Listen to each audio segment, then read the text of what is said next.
Well, tonight, KPRC Local 2 investigates a growing trend among thieves here in Houston. They're targeting your vehicle, mostly pickup trucks. Now, they don't want to drive it off. They're looking for a certain part of your exhaust system.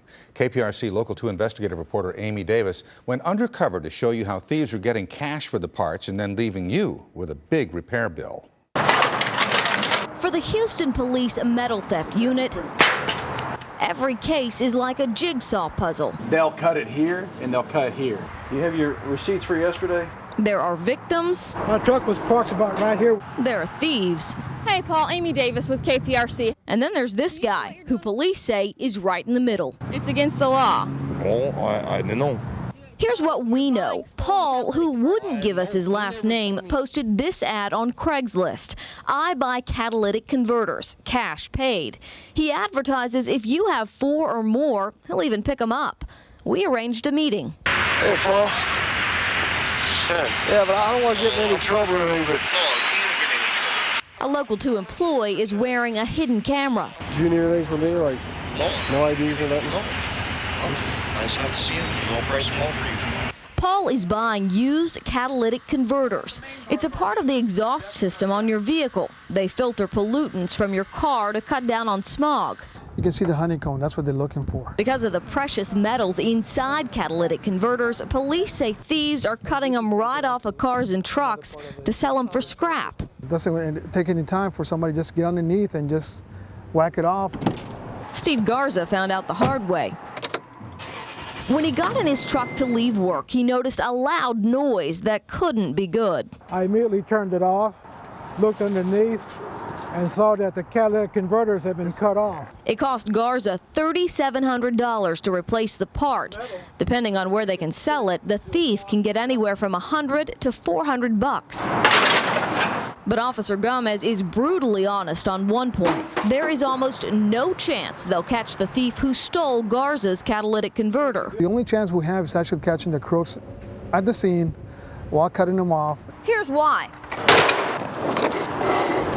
Your catalytic converter has no markings on it that tie it back to your vehicle, not even a serial number that cops can trace. Police have caught some thieves. We catch them with the catalytic converters, but we don't have a complainant that we can match back up to. They caught Walter Ely and Cyrus McQuarren when a security guard working at this Toyota dealership saw the pair cutting the parts off of trucks on the lot. When police arrested them, they were able to match the cuts on the catalytic converters to the cut marks on the trucks they took them off of. In this case, they completed the puzzle. But most of the time, the metal theft unit is combing scrap metal businesses like this one.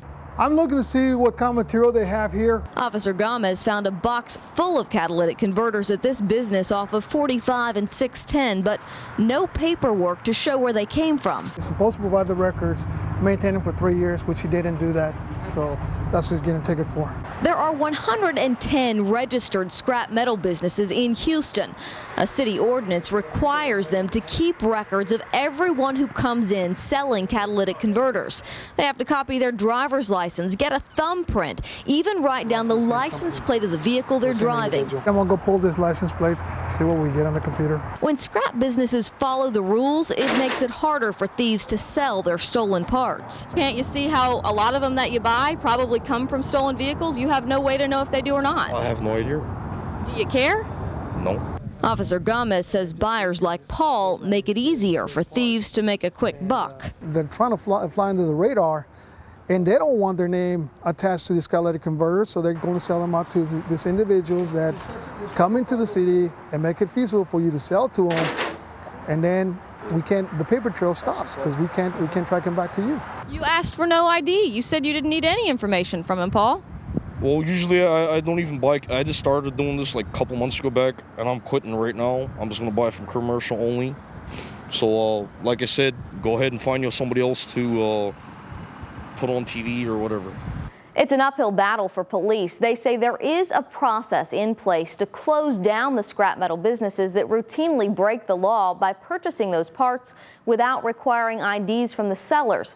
But they say that can take months, even years. And they say Harris County hasn't committed any deputies to tackling this problem in the county. So Houston police say thieves know it's easier to just take their stolen goods to county scrap metal businesses. I'm Amy Davis, KPRC Local 2.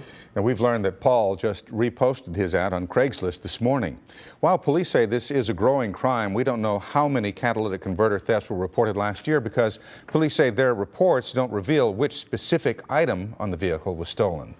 Now, after watching this report, you may be wondering how you can protect your catalytic converter from thieves. Tomorrow night, we're going to show you several options from the least expensive to the pricey. And of course, we'll tell you which trucks are being targeted the most.